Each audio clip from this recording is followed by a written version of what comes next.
This week we're going to be focusing on Beethoven's Sonatina in G major. But specifically, we're going to be looking at the two different kinds of articulation that we have in the first 8 measures of this sonatina.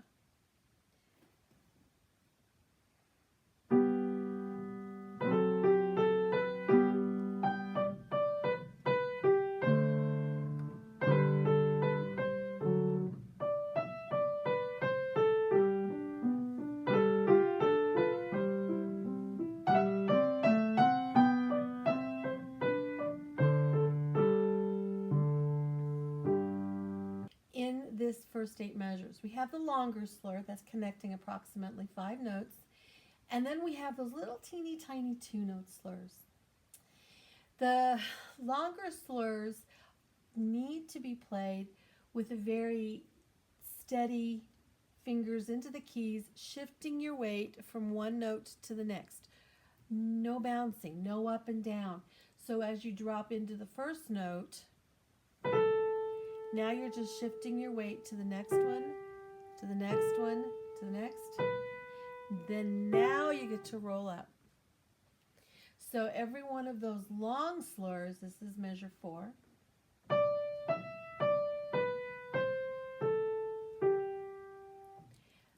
Every one of those long slurs, it's smooth. There's no punch to the notes. They're all nice and smooth.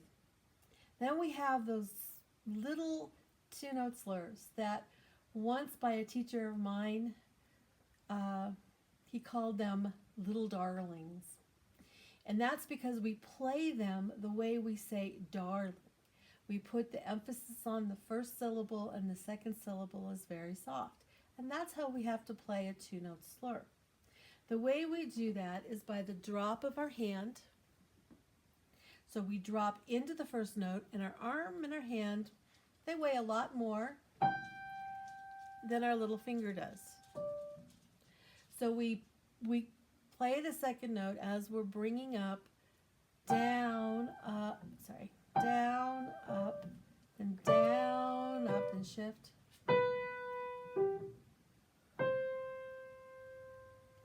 And that's the basic technique for playing a 2-note slur.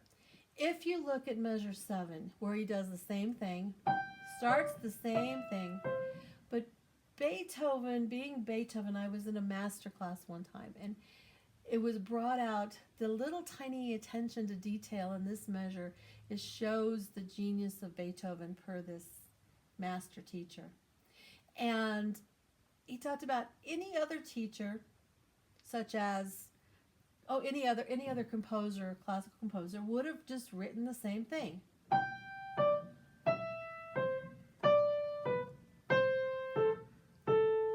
Would have just done the same pattern that they've done all the way through. However, Beethoven being Beethoven, he couldn't do that. So now it changes. And that little turnaround per this teacher is what makes Beethoven special. The next thing we want to look at is the left hand. Because the right hand has so much articulation, that's kind of the piece's personality, kind of it's talking to us and sparkle. We want to keep the left hand more subdued in this part. And so doing so, we don't want to be lifting up and down like we do all the time in the right hand. The first measures are just going to be roll up and shift.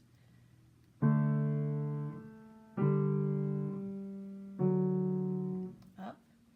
Then we have our Alberti bass, or broken chords.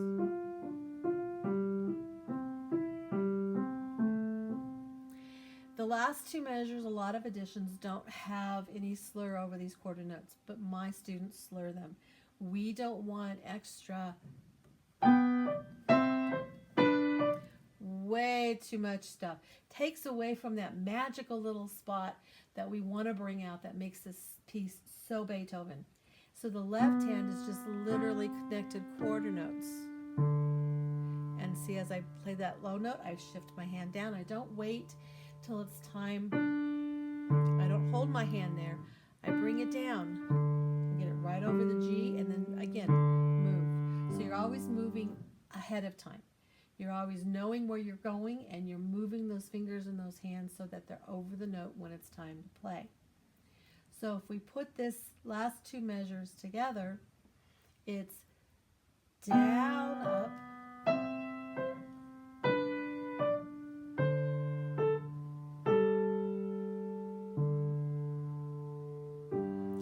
and that last one is also a two-note slur. It's a longer two-note slur, but it's still played the same way in that we drop, then we listen, and then we come up.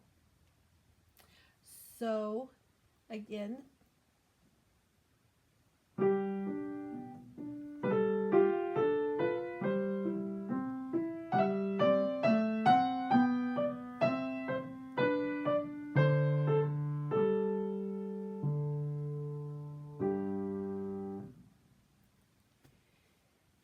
if you would like more help in learning this sonatina, or you have other questions, or even questions on what we just went over, please subscribe to my channel and send me a message, and I will be more than happy to help you with it. Thank you. Have a blessed day.